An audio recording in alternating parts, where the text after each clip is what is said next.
Bem-vindos e bem-vindas a esta nossa análise detalhada de hoje. O nosso grande objetivo aqui é mergulhar fundo e desmistificar de vez o aprendizado musical, focando na promessa central de um material incrível, o livro O Ouvido Consciente, escrito pelo professor Jack Lima. A ideia é entender passo a passo porque o sistema musical definitivo, o famoso SMD, é uma ferramenta absolutamente transformadora. Se sempre rola aquela frustração na hora de estudar ou aquela crença de que falta o famoso talento para a música, bom, esta explicação foi feita sob medida para mudar tudo isso. Vamos lá? Para começar, a gente já joga na mesa aquela pergunta provocativa que simplesmente paralisa gerações inteiras de estudantes. O ouvido absoluto é um dom genético? Será que é algo reservado só para alguns poucos escolhidos pela natureza? A nossa principal missão nesta análise é pegar essa crença super limitante e desmontar ela peça por peça de forma bem lógica e definitiva. E aqui está o nosso roteiro de forma bem rápida. Nós vamos passar pelo mito do ouvido absoluto, entender a música como idioma matriz, ver por que o ouvido atua apenas como hardware, explorar o cérebro como nosso banco de dados e fechar com a prática da conversação com pedais. Tópico 1. O mito do ouvido absoluto. Olha só, a lógica biológica que o professor Jack Lima traz pra gente é fascinante. A menos que exista alguma deficiência auditiva física, o ouvido de grandes lendas da música e o ouvido de quem estuda e sente enorme frustração com o aprendizado funcionam exatamente do mesmo jeito. Mecanicamente falando, é a mesma coisa. Ambos captam as frequências ali entre 20 e 20 mil Hz. Ou seja, não existe uma versão premium de fábrica que a genética entrega para alguns e nega para outros. Isso simplesmente não existe. E tem um jeito brilhante de provar isso olhando para o impacto do ambiente. Pega o caso de idiomas tonais como o mandarim. As pesquisas mostram que os nativos dessas línguas têm taxas absurdamente maiores de reconhecimento preciso das alturas dos sons. Mas por quê?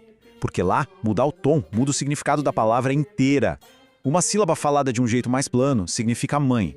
A mesma sílaba, com uma curvinha diferente na pronúncia, vira cavalo. É a exigência do dia a dia, é o contexto linguístico que obriga o cérebro a mapear os sons com essa precisão toda, e não um gene mágico. Faz todo sentido, não é? Tópico 2. A música como idioma matriz. Tem essa frase maravilhosa do TEDx da Unicamp de 2015, onde o professor Jack Lima fala que a música é o idioma matriz, o primeiro idioma de todo ser humano. O ritmo, as dinâmicas e a melodia são coisas que a gente vivencia muito antes de soltar a primeira palavra. Pensa no som ritmado do coração da mãe quando a gente ainda está no útero, ou num bebê variando a altura do choro para pedir coisas diferentes. A música é a nossa base primária de comunicação. Então, o grande pulo do gato é pensar como a gente realmente aprende um idioma. Ninguém sai da maternidade lendo dicionário ou decorando regras gramaticais. A gente aprende por imersão num contexto, ouvindo as pessoas falarem, repetindo sons com intenção, vivendo situações reais. A virada de chave gigantesca na pedagogia musical é justamente tratar a música com esse mesmíssimo processo. Se no passado os métodos não deram certo, a culpa não é da falta de talento. A falha está num sistema que tenta empurrar a gramática da música antes de proporcionar um contexto para poder falar esse idioma. Tópico 3. O ouvido é apenas hardware. Para deixar isso ainda mais claro, a gente pode imaginar o ouvido como a lente de uma câmera fotográfica ou como um microfone de estúdio. O nosso ouvido é um equipamento espetacular e hiper refinado, feito para captar dados brutos e transformar vibrações em impulsos. Só que o microfone em si não entende o áudio que está gravando. Ele não organiza os arquivos nas pastas, não dá nome para eles e não interpreta o sentido. Ele só faz a captação mecânica. E só. Tópico 4.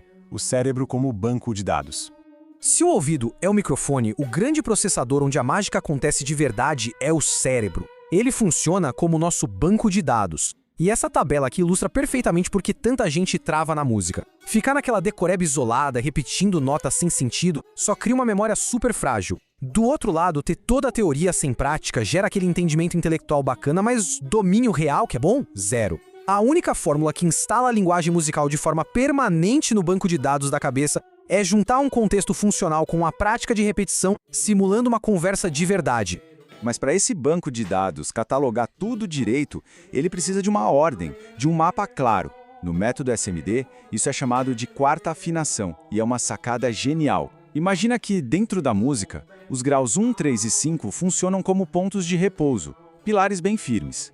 Já os graus 2, 4, 6 e 7 são móveis. Eles carregam tensão e literalmente pedem para resolver nos pilares. Isso dá aos sons uma força gravitacional fantástica. As frequências deixam de ser barulhos dispersos e passam a ter uma função real dentro da narrativa.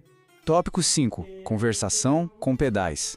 Entrando na parte prática agora, diante de um universo musical que parece infinito, a estrutura toda se simplifica de forma incrível. A linguagem musical pode ser condensada em apenas 10 movimentos melódicos básicos. Aprender essas 10 melodias é como dominar o vocabulário essencial dessa língua matriz, o que encurta drasticamente qualquer curva de aprendizado. Só que, como a gente usa esse vocabulário, é necessário estabelecer uma hierarquia. E é aí que entra o famoso pedal. E atenção, no sistema do professor Jack Lima, pedal não é aquela nota contínua e monótona soando lá no fundo, de jeito nenhum. O pedal é o protagonista, é a melodia líder, a voz que se manifesta primeiro, abrindo caminho para que o diálogo sonoro flua com ordem e sentido. A mecânica disso em ação fica super evidente na tabela do pedal C. É notável como a nota C, o nosso famoso Dó, é posicionada rigorosamente antes de todas as 10 frases melódicas. Esse elemento constante puxando a fila cria o contexto funcional. O cérebro escuta o protagonista várias vezes e saca que tudo que vem depois tem um significado ligado a ele. É esse o segredinho prático para transformar uma repetição cega num aprendizado profundo e enraizado. E para colocar a mão na massa hoje mesmo, aqui vai um guia de 3 passos bem fáceis. Passo 1, escolha uma melodia protagonista, o pedal. Passo 2, deixe essa nota ou frase liderar a conversa antes das outras entrarem. Passo 3, vá adicionando novos pedais progressivamente para expandir o vocabulário, criando diálogos cada vez mais ricos e complexos no instrumento. A vantagem revolucionária de tratar a música como uma prática de conversação é que o talento deixa de ser uma coisa nebulosa. Tudo passa a ser verificável e objetivo. Não tem mais aquela dúvida torturante se existe ou não um dom natural. Trata-se puramente de conseguir ou não engatar uma troca de frases musicais coerentes. Ou a comunicação flui, ou precisa de mais ajustes de contexto. Acabou a ambiguidade. E para encerrar, deixamos essa afirmação super libertadora do professor Jack Lima. O hardware auditivo humano, aquele gravador perfeito que a gente já tem, é mais do que suficiente. Ao abandonar a lenda do ouvido absoluto genético e abraçar de vez o contexto e a prática constante, a evolução deixa de ser um milagre e passa a ser pura lógica. Fica então a grande provocação. Qual vai ser a primeira frase nessa nova forma de dialogar com os sons? É o tipo de pergunta para dar aquela motivação extra para começar os testes do instrumento agora mesmo.